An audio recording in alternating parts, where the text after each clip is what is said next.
watermark ya, ada watermark yang sangat jelas. Ini replika, jadi kalau yang asli jelas sekali ya. Usia 40 tahun tapi masih sangat jelas. Kemudian ada emboss ya. Ya, emboss itu adalah cap ceklok ya, cap ceklok. Yang ada gunanya, ini bukan hiasan. Itu saya ijazah tersebut dan transkrip tersebut. Amar, tolong ambilin yang ijazah yang kemarin kamu tes. Oh ya, ya. Oh ini ada. Ini alat saya. Ini lebih Ini tebal. saya mau tunjukkan sesuatu yang nggak bakalan bisa dipalsukan. Karena Nanti Pak jangan dipegang, jangan disentuh. Oh iya, Kok bagaimana caranya kalau nggak disentuh gitu, gimana putar balik? ya, ini replika ya, ini replika. Itulah.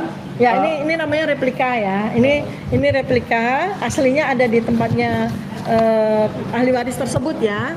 Ini replika dari ijazah asli Fakultas Kehutanan Universitas Gadjah Mada. Ya. Pada beberapa bulan yang lalu, saya hadir ke rumah beliau, memegang betul dengan setidaknya 2 dari panca indera saya, yaitu mata dan taktil ya, sentuhan ya. Saya menyentuh ya, ijazah yang sangat indah dan sangat berharga, asli, dan seketika saya mengetahui bahwa inilah ijazah yang betul-betul asli. 3 hal sudah di-spill sama Mas Roy dan diteliti juga sama Mbak Rismon. 3 hal ya yang utama, yaitu satu adalah watermark ya, ada watermark yang sangat jelas. Ini replika, jadi kalau yang asli jelas sekali ya. Usia 40 tahun tapi masih sangat jelas.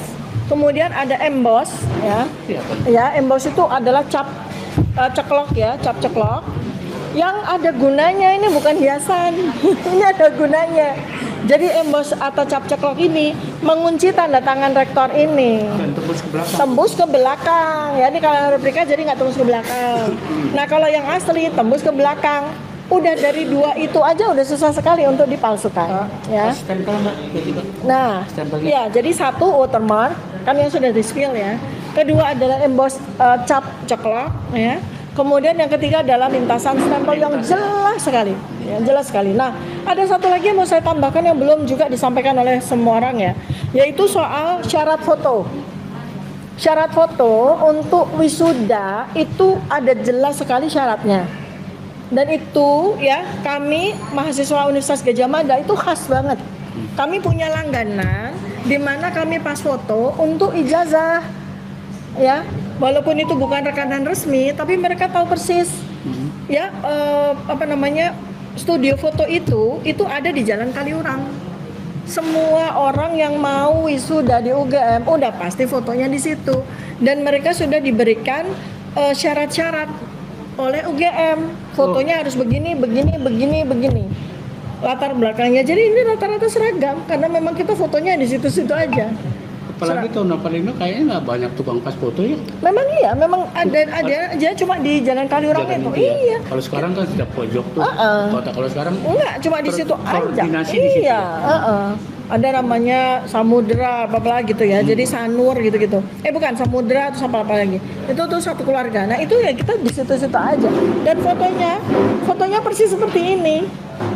Ya. Nggak pakai jas? Jarang, bahkan mungkin nggak ada yang pakai jas untuk S1 ya itu. Saya tambahkan lagi ya. Dan kemarin juga sudah disampaikan oleh Pak Rujito. Jadi ini bukan sesuatu yang baru. Karena sudah saya sampaikan. Ya itu ya. Memang ada satu lagi yang saya sampaikan juga kepada Mas Roy dan Bang Rismon. Satu ya, fakta ketika saya memegang ijazah ini, yaitu tali air.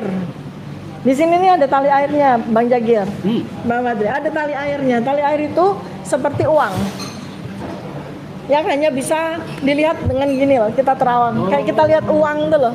Ratusannya kelihatan. Ya, ada tali airnya ya. Seperti benang gitu ya. Ada, ini ada tali air, bukan benang, tali air gitu. Oh, iya? Jadi hanya bisa dilihat ketika kita begini nih, kita terang pakai senter gitu ya. Nah. Terus satu lagi ada hologram. Nah, saya nggak sebut hologram ada di mana. Ada hologram, dan hologram itu ya, ini kalau ijazahnya begini, kita senterin dari belakang, itu muncul pendarnya. Nah, itulah yang bikin ijazah Fakultas Kehutanan UGM itu nggak bisa dipalsukan. Ya, nggak bisa dipalsukan udah deh.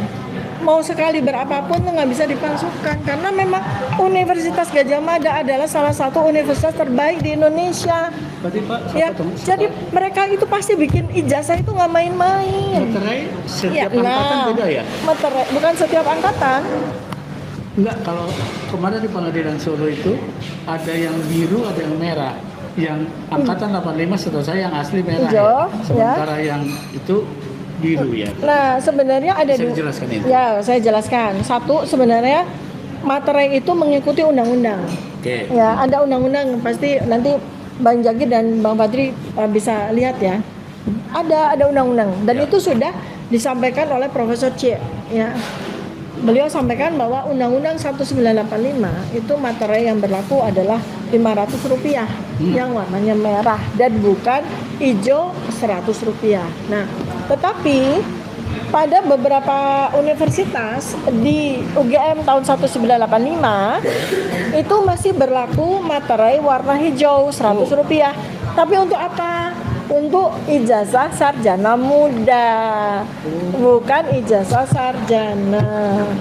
Dan karena masa tahun 85 itu adalah masa peralihan kurikulum, masa peralihan kurikulum, di mana sebagian dari fakultas di UGM itu sudah tidak ada program sarjana muda lagi. Tetapi ada yang masih punya program sarjana muda, sehingga memang secara administratif agak membingungkan. Ada yang pakai materai, ada fakultas yang pakai materai, ada fakultas yang tidak pakai materai, ya. Tetapi fakultas yang memakai materai, materainya baku gitu loh. Jadi ini kan banyak sekali diskusi debat yang ada di sosial media. Oh, di UGM nyatanya ini punya saya atau punya kakak saya atau punya ayah saya nggak ada materinya.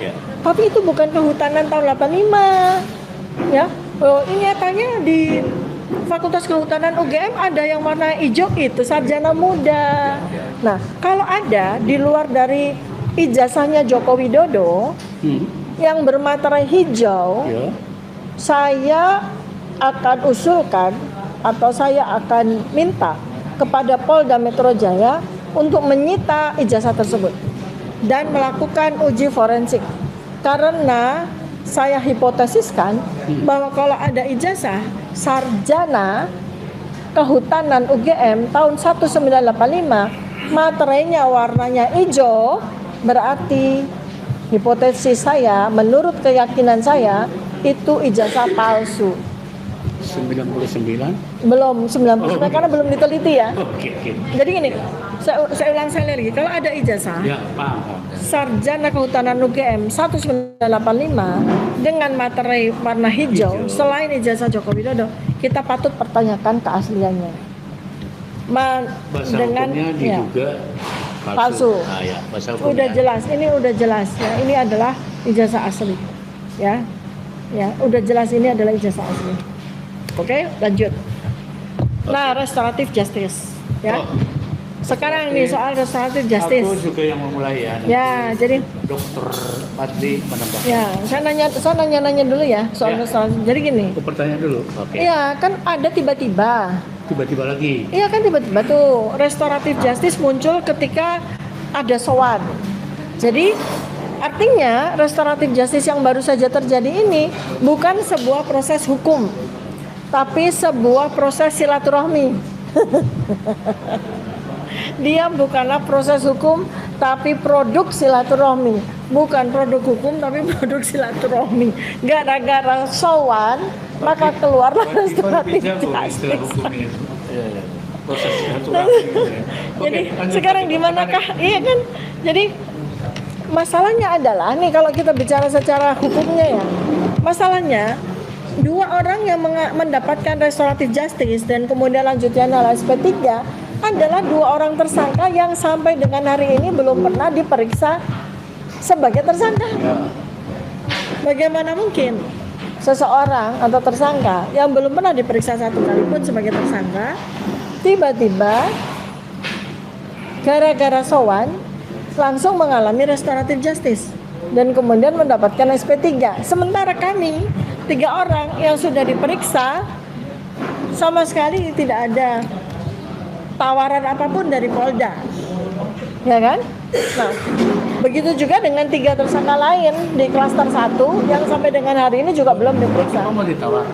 bukan gitu, bukan soal restoratif justice-nya, tapi gini loh, ini kan 8 orang ini itu kan dilaporkan dengan laporan yang sama, pasal sama, laporannya juga sama gitu kan. Jadi kalau salah 1, salah 2, atau salah 3, salah 4, salah 5 dari 5 orang ini mendapatkan sebuah perlakuan hukum, dalam hal ini saya nggak soal restoratif justice, soal SP3 buat saya. Artinya kan berlaku kepada semuanya dong. Betul. Iya kan? Itu betul. Iya. Ayo silakan, abangnya berdua. Oke. Izin dokter Saya dulu ya. Saya kebetulan aku mendengarkan. kan mediator. Ya. Bersertifikat asli loh. Simak. Oke, jadi aku mulai dari perdata dulu ya, biar nanti nyambung. Perdata pidana itu ada aturannya. Perdata Perma 1 2006 itu mengatur tentang setiap perkara perdata di pengadilan wajib dimediasikan, kecuali pidana. Kepailitan. Ini perdata ya? Ini perdata. Biar sama. Sekarang kok tiba-tiba di pidana yang baru ini menganut aliran itu gitu loh. Ada nanti perkembangannya. Oke. Di perdata itu wajib, ya wajib di perdata. Dulu di pidana itu nggak wajib.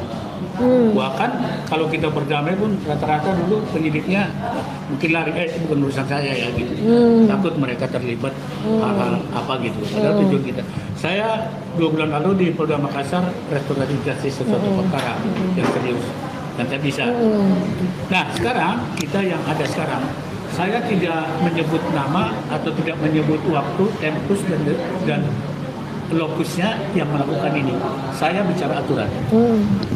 Nah, aturan yang baru seperti yang dikatakan oleh rekan Fadil tadi, sesuai dengan lahirnya KUHP dan KUHP baru, lantas Mahkamah Agung juga mengeluarkan surat edaran. Wah, mantap sekali. Tanggal 2 Januari 2026 dikeluarkanlah surat edaran Mahkamah Agung nomor 1, bayangkan tuh. Nomornya nomor 1. Nomor 1 tahun 2026.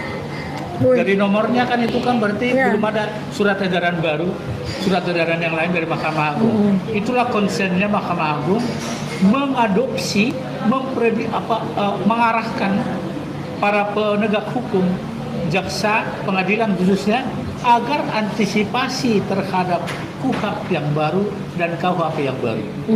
Nah, kita bicara surat edaran itu ada halaman 10 karena itu tidak berpasal, hanya berhalaman. Disebutkan begini, ada namanya mekanisme untuk restoratif justice. Ini surat edaran Mahkamah Agung, bukan surat edaran yang lain ya. Udah jelas itu mekanisme restoratif justice ya. Ada namanya mekanisme restoratif justice di halaman 10. Restoratif justice itu memang KUHP yang baru dan KUHP yang baru itu mengadopsi banget. Jadi kalau saya pernah dulu bicara di Komisi 3, sekarang perdata dengan pidana hampir menganut yang sama tentang mediasi. Cuman apa yang menjadi masalah adalah di surat edaran itu setiap konsep mediasi atau konsep restoratif justice kan itu harus ada pasal-pasalnya, harus ada ketentuannya antara terlapor dengan pelapor, yaitu nanti yang disebut perdamaian itu. Dan itu harus diajukan dulu ke ketua pengadilan. Artinya syaratnya adalah harus ada pengadilan dulu. Ada disebut di situ, nggak boleh dilewatin. Jadi kalau damai-damai itu namanya damai pinggiran, tidak sesuai dengan surat edaran Mahkamah Agung. Artinya yang melakukan ini adalah hakim dong? Enggak. Karena peradilan. Para pihak membuat dulu konsep perdamaian, diajukan ke penyidik.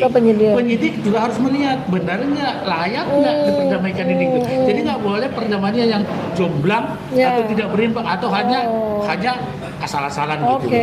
Nah menurut penyidik diajukan ke ketua pengadilan negeri. Dalam 3 hari ketua pengadilan negeri harus memberikan izin atau tidak memberikan izin. Nah jadi yang sekarang ada di hadapan kita ini melalui itu lagi nggak. Jadi kembali ke topik yang pertama tadi, serba abu-abu. Jadi ini benar-benar yang ke Polda Metro Jaya ini menyalahi peraturan apapun dong. Wah, surat edaran Mahkamah Agung. Terus pasal 79 KUHP yang baru. Nah, itu surat edaran Mahkamah Agung nomor 1 tahun 2026 itu isinya hampir sama dengan pasal 79 KUHP yang baru. Sama.